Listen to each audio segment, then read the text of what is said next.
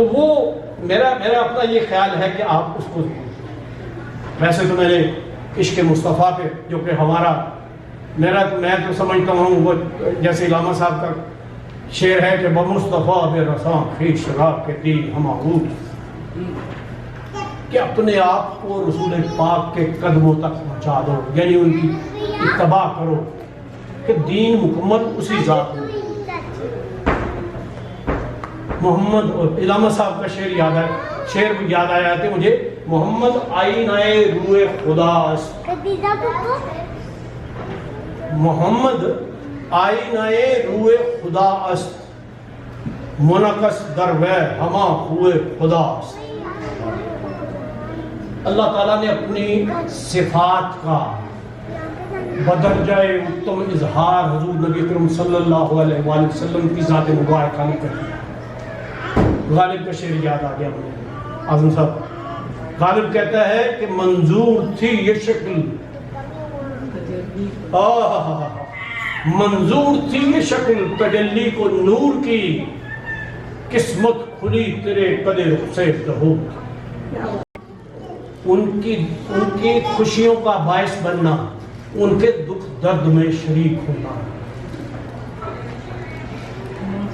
اللہ تعالیٰ کی ذات فرماتی ہے، یعنی حدیث قدسی ہے کہ اللہ تعالیٰ کہہ رہے ہیں کہ بھی اگر پیغمبر سے، حضور نبی اکرم صلی اللہ علیہ وسلم سے کہہ رہے ہیں کہ اگر مجھے ڈھونڈنا چاہتے ہو تو لوگوں کو کہو مجھے ٹوٹے ہوئے دلوں میں، غمزدہ دلوں میں ڈھونڈو، ان میں محبتیں بانٹو۔ اور یعنی حضرت سفیان ثوری اور رسالہ کشیریہ میں بڑے اچھی بات کی کشیری نے، انہوں نے کہا کہ یہ اللہ تک پہنچنے کے لاکھوں، جتنے اس کائنات میں ذرے ہیں، جتنے اس کائنات میں ذرے ہیں اتنے راستے ہیں اللہ تک پہنچنے کے۔ سب سے مختصر اور سب سے آسان خدمت خلق اور محبت ہے۔ میں ورنہ طاعت کے لیے کچھ کم نہ تھے کروں بیاں، فرشتے کم نہیں تھے۔ آخری ایک چھوٹا سا واقعہ سنانے کے بعد ختم کرتا ہوں، میں نہیں آپ اور کھانے کے درمیان اور مزید نہیں ٹھہرنا چاہتا۔ میرا پرابلم یہ ہے کہ جب میں بات کرتا ہوں شعر یاد آنے شروع ہو جاتے ہیں۔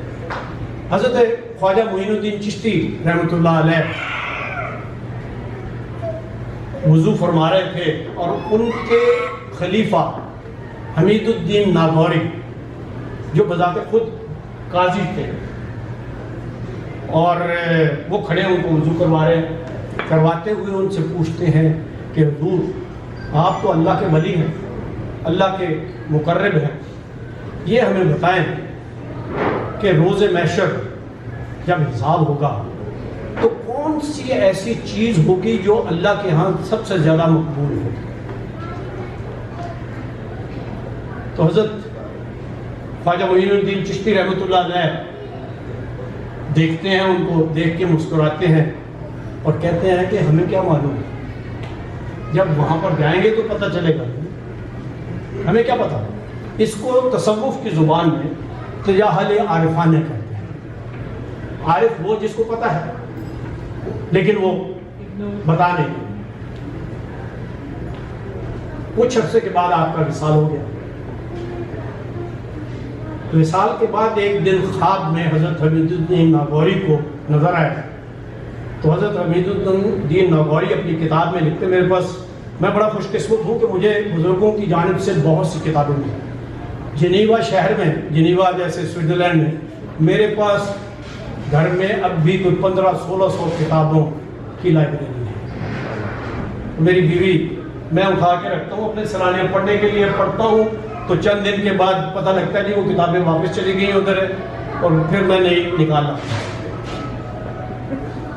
تو وہ میں یعنی اس کتاب میں لکھتے ہیں حضرت حمید الدین ناگوری کہتے ہیں کہ میں نے ان سے پوچھا کہ اب تو آپ چلے گئے وہاں، یہ بتائیے کون سی چیز ہے، کون سا عمل ہے جو اللہ کے ہاں سب سے زیادہ مقبول ہے. اب تو آپ کو پتہ چل گیا ہوگا. تو کہتے ہیں کہ انہوں نے یہ شعر پڑھا کہ لگے کہ جملہ فنون شیخ نہ ارزد بنیم خس. ارزیدن مصدر ہے کسی چیز کی قیمت چکانا، کسی کا بدلہ دینا. کہتے ہیں تیرے شیخ کے جملہ فنون، اور شیخ کے فنون کیا ہوتے ہیں؟ نمازیں پڑھنا، مراقبے کرنا، مکاشفے کرنا، تسبیح کرنا، یہ چیزیں ہوتی ہیں. وہ عبادات کرنا. کہتے تیرے شیخ کے جملہ فنون جو تھے ان کی اللہ تعالیٰ نے آدھے گھاس، آدھا تنکا گھاس جتنی بھی قیمت ادا نہیں کی. اور اگلا مصرع کیا ہے؟ کہتے کہ راحت رساں بخلق ہمیں مشرب است. اللہ نے تو صرف یہ پوچھا کہ تو نے میری مخلوق کو آسانیاں کتنی پہنچائی، میری مخلوق کے ساتھ تو نے بھلائی کیا کی ہے، محبتیں کتنی مانگی. تو اصل میرے بھائی دین اسلام یہ ہے. حضور نبی اکرم صلی اللہ علیہ وسلم صحابہ کرام کے درمیان بیٹھے ہوئے تھے. آپ نے پوچھا کہ دین محمدی میں سب سے اہم پہلو کیا ہے؟ ایک صحابی اٹھے کہنے لگے کہ حضور نماز پڑھنا. آپ مسکرائے. آپ نے دوسرے صحابی کی طرف دیکھا، وہ اٹھے، انہوں نے کہا جی روزہ. آپ پھر مسکرائے. آپ نے تیسرے صحابی کی طرف دیکھا، وہ کہنے لگے زکوٰۃ. زکوٰۃ کے بڑے اچھے سوشل بینیفٹس ہیں. تو آپ چوتھے صحابی اٹھے، انہوں نے کہا حضور ہمیں تو پتہ نہیں، آپ اللہ کے نبی ہیں، اللہ کے محبوب ہیں، آپ ہمیں بتا دیں، آپ کو تو سب کچھ پتہ ہے. تو آپ نے فرمایا محبت محبت محبت. اس بات کے ساتھ اس بات کا اختتام کرتا ہوں. آپ لوگوں سے درخواست کے ساتھ کہ جن لوگوں کو یہ کتاب ملے پڑھنے کی کوشش کریں، میرے لیے دعا کریں، میرے بزرگوں کے لیے دعا کریں، ہمارے اہل خانہ کے لیے دعا کریں، بچوں کے لیے دعا کریں. وآخر دعوانا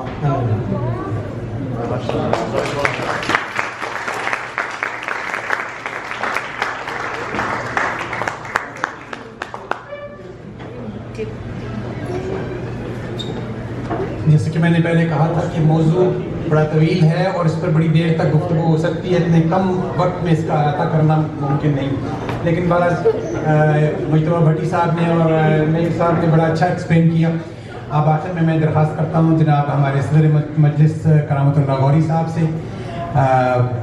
یہ بھی اسی دشت کی سیاحی کی، انہوں نے سول سروس کی اور نہ صرف فارن سروس میں بھی رہے، دانشور بھی ہیں، شاعر بھی ہیں. سر تشریف لائیے، ذرا اپنے خیالات سے نوازیں.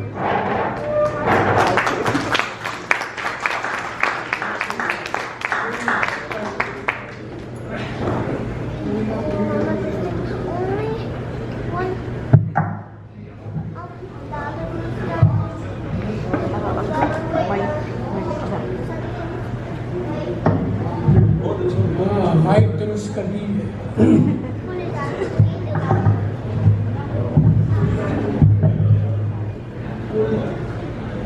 بسم اللہ الرحمن الرحیم. نحمدہ و نصلی علی رسولہ الکریم. اما بعد.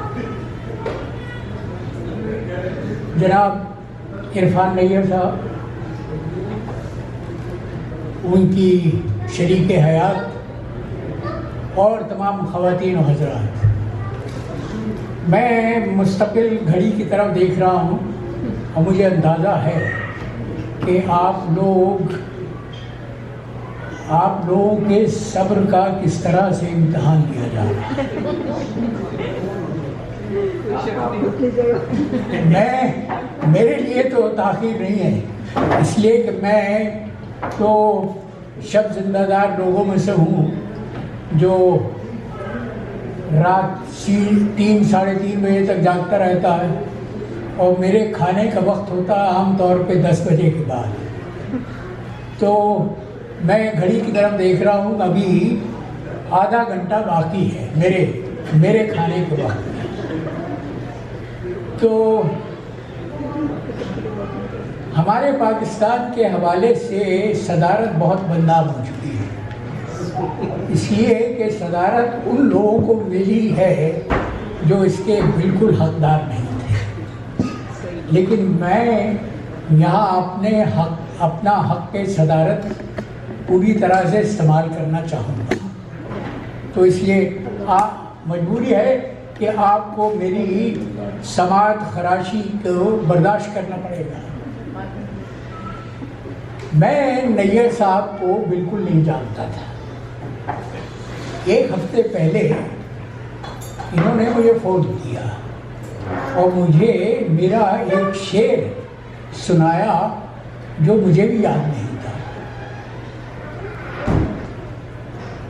اس طرح سے میرا ان سے تعارف ہوا۔ شعر ضرور سنا دیجیے، بڑا کمال کا شعر ہے جو مجھے پچھلے 45 سال سے یاد ہے۔ وہ شعر یوں تھا کہ جبیں جھکی تو زمین اٹھ کے عاجزی سے ملی، جبیں جھکی تو زمین اٹھ کے عاجزی سے ملی، جو سر اٹھایا بہت دور آسمان نکلی۔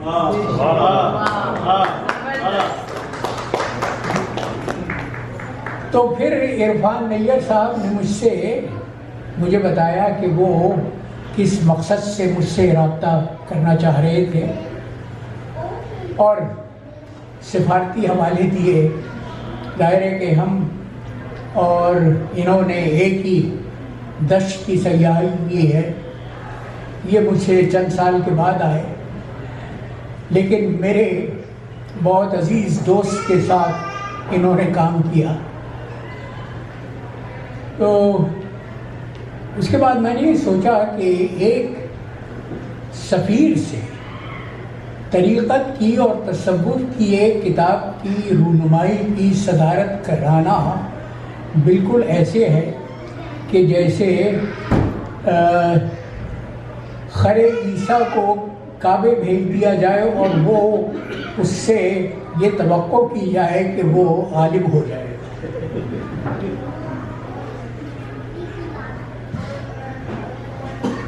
لیکن پھر میں نے یہ سوچا کہ تصوف اور معرفت کی کتاب کے تقریب رونمائی کی صدارت کرنے کے لیے مجھ سے زیادہ موجود شخص ہو ہی نہیں سکتا۔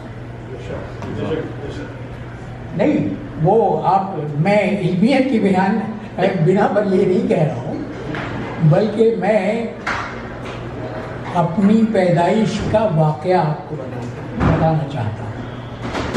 اور دیکھیے، خواتین کے لیے خاص طور پہ یہ واقعہ دلچسپی کا باعث ہوگا۔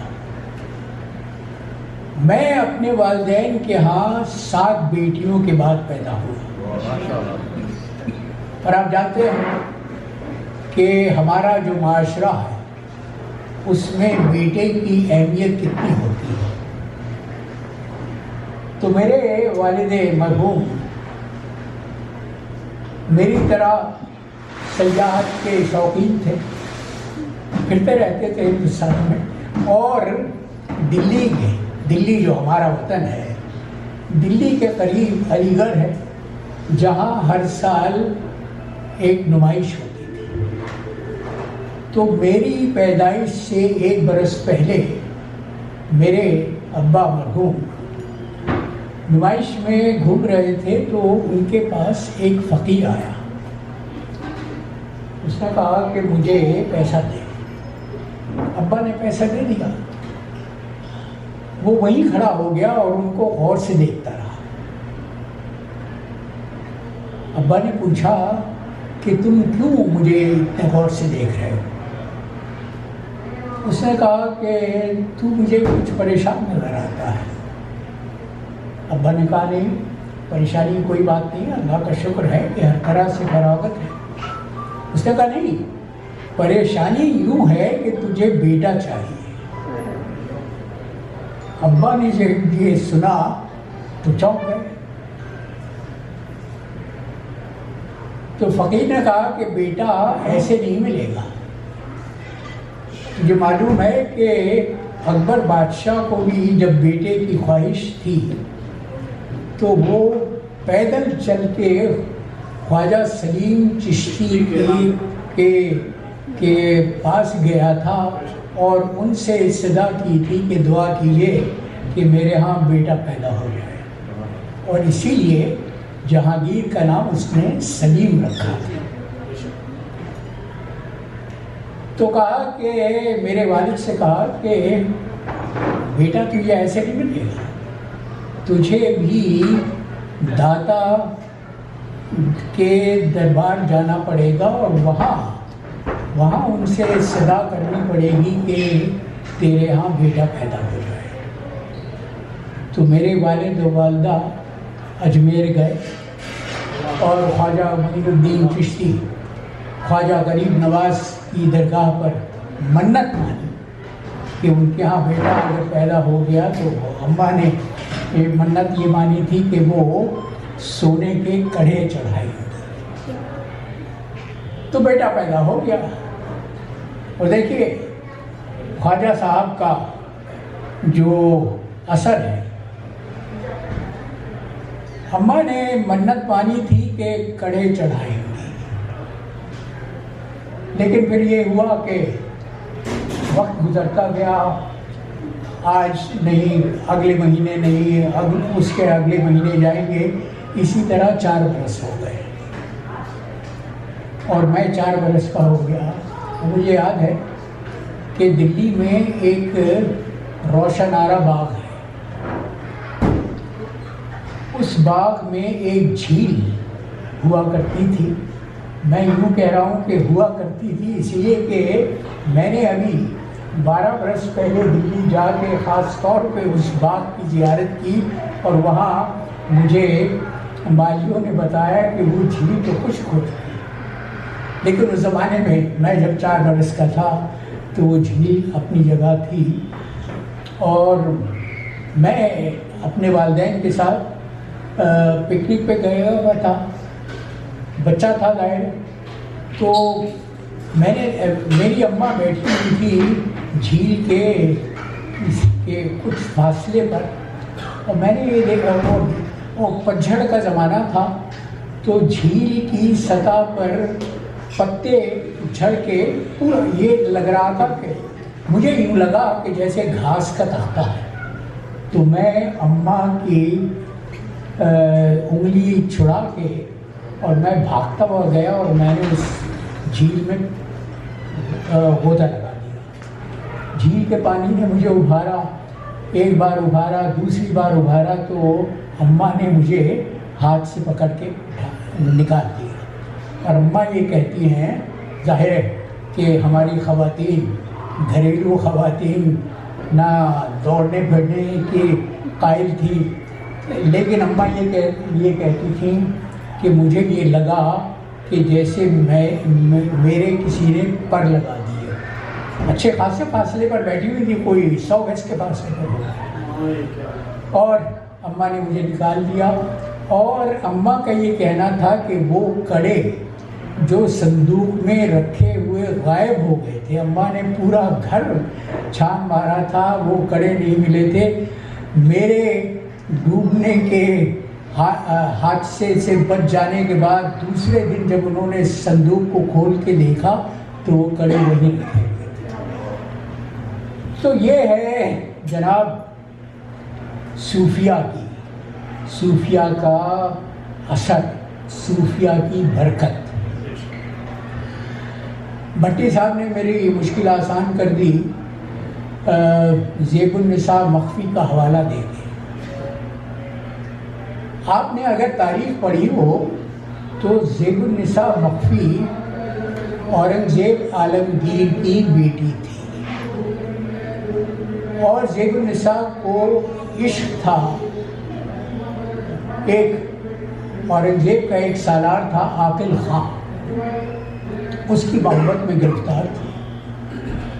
اسی کی محبت میں وہ دیوان مرتب کیا، زیب النساء کا تخلص تھا مخفی، تو وہ پہلی صاحب دیوان ہندوستانی شاعرہ ہے جس کا دیوان موجود ہے، آج تک موجود ہے۔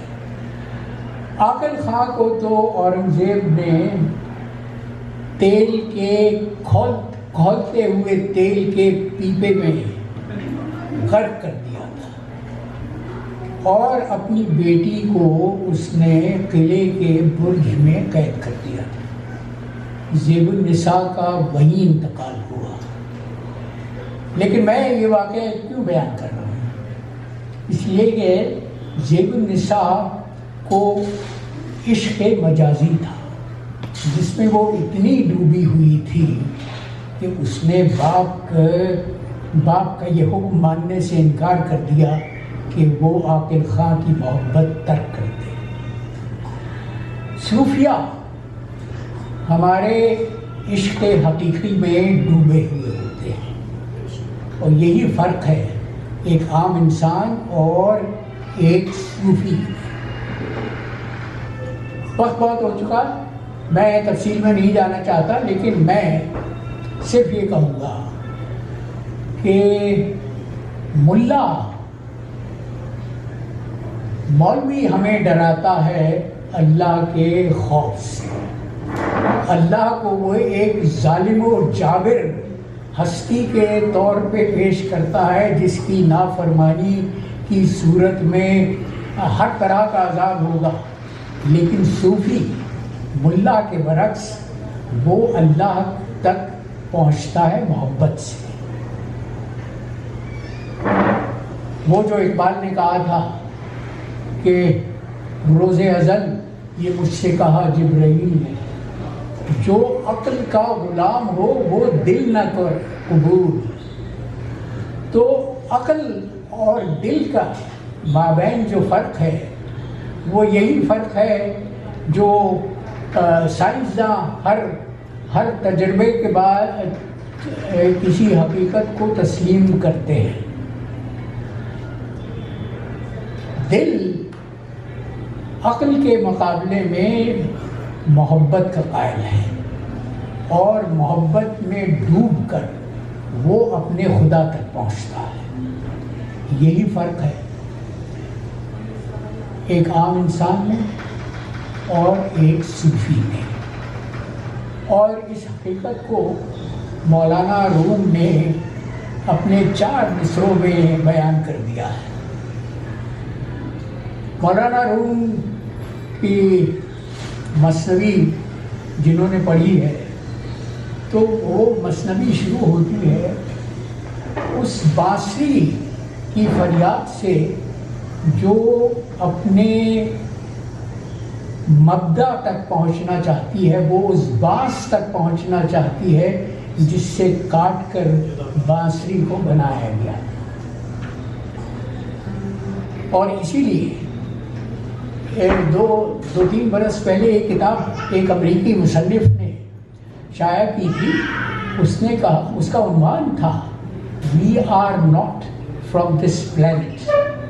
اس نے کہا تھا کہ ہم کسی اور کرۂ ارض سے آئے ہیں، کسی اور سیارے سے آئے ہیں، اسی لیے ہمیں ہمیشہ یہ جستجو رہتی ہے، یہ